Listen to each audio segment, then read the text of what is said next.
जय गुरुदेव मेरे प्यारे साथियों, इंदिरा रावत राजस्थान अजमेर से। तो साथियों कैसे हो? ईश्वर की दया से अच्छे ही होंगे। तो प्यारे साथियों, बात उस टाइम की है जब कबीरदास जी की बेटी कमाली की शादी की तैयारियां चल रही थी और बहुत जोर शोर से शादी की तैयारियां चल रही थी। और कबीरदास जी ठहरे रात दिन ईश्वर की भक्ति में लीन। उन्हें किसी चीज़ की सुध बुध ही नहीं थी और जीवन में कभी भी उन्होंने दिखावा नहीं किया, तो लोगों को ऐसे पता ही नहीं चल पाया कि इसके पास में कुछ धन संपत्ति है जिससे कि अपनी बेटी की शादी कर सके। तो लोग इस प्रकार सोचने लगे कि ये अपनी बेटी की शादी में क्या करेगा, और सोचने लगे कि आज इस बार तो इसकी बहुत ही ज़्यादा हंसी उड़ने वाली है। और लोग बैठ कर तरह तरह की बातें बनाने लगे कि ये अपनी बेटी की शादी कैसे कर पाएगा। तो धीरे धीरे ये बात कमाली के ससुराल वालों तक भी जा पहुंची और उन्होंने भी सोचा कि सारे गांव के लोग इस प्रकार बातें बना रहे हैं, तो वो भी घबराने लगे। लेकिन जैसे तैसे शादी का दिन आ गया तो कबीरदास जी का तो ध्यान और में हमेशा मालिक की भक्ति ही लगी रहती थी। तो घर के अंदर जो चहल पहल और जो आवाज़ों का जो माहौल बना हुआ था उसमें उनका ध्यान नहीं लग पा रहा था।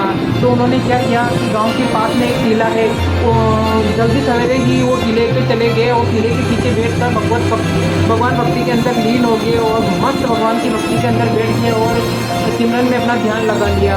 और इधर धीरे धीरे शादी का जो शाम का टाइम था वो करीब आने लगा। दिन भर की कार्रवाई चल रही थी और पूरा दिन कैसे निकला मालूम ही नहीं चला। और कबीरदास जी तो ऐसे भक्ति में बैठे कि कब दिन निकला कब शाम हो गई उनको कुछ पता ही नहीं चला।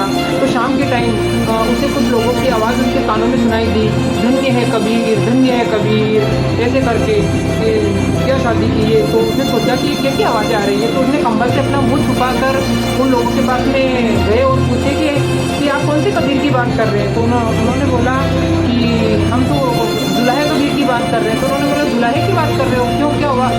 तो उन लोगों ने बोला कि क्या शानदार शादी की है, क्योंकि पूरे गांव वाले जो भी थे उस शादी में गए थे। और कुछ लोग तो ऐसे गए थे कि हम तो देखना चाहते हैं कि कबीर की पगड़ी कैसे उछलती है, क्योंकि कबीरदास जी ने कभी भी दिखावा नहीं किया था। लेकिन लोग ऐसे सोचते थे कि आज वो अपनी बेटी की शादी कर रहा है और दूसरे गाँव से बारात लड़की बिहाने आ रही है, तो खूब सारे लोग जलने वाले थे। तो वो देखने गए थे कि कबीरदास जी की पगड़ी कैसे उछलती है। लेकिन वो उस प्रकार का जो उनका माहौल और वहाँ का आओ भगत और वहाँ का खाना देखकर और वहाँ की चकाचौंध देखकर आश्चर्यचकित हो गए। और पूरा गांव एक एक सदस्य ऐसे बोलते हुए निकल रहा था कि धन्य है कबीर, धन्य है कबीर।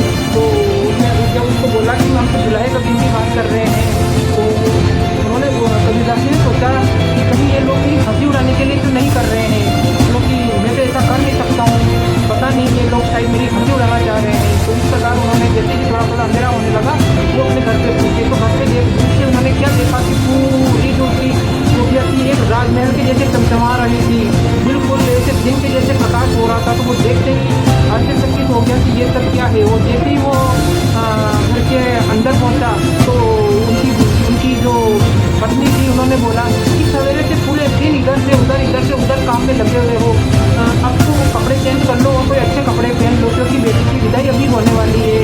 तो कबीरदास जी समझ गए और उन्होंने अपनी पत्नी को बोला कि मैं तो सवेरे से ही भगवत उसके अंदर नींद था और किले के अंदर बैठा हुआ था, मैं तो यहाँ पे था ही नहीं। तो ये सुनकर उसकी पत्नी को भी सब समझ में आ गया था कि जो दिन भर कबीरदास जी बनकर सभी कामों को निपटाए जा रहे थे, भाग के जो काम करे जा रहे थे, वो वास्तव में परमेश्वर ही थे।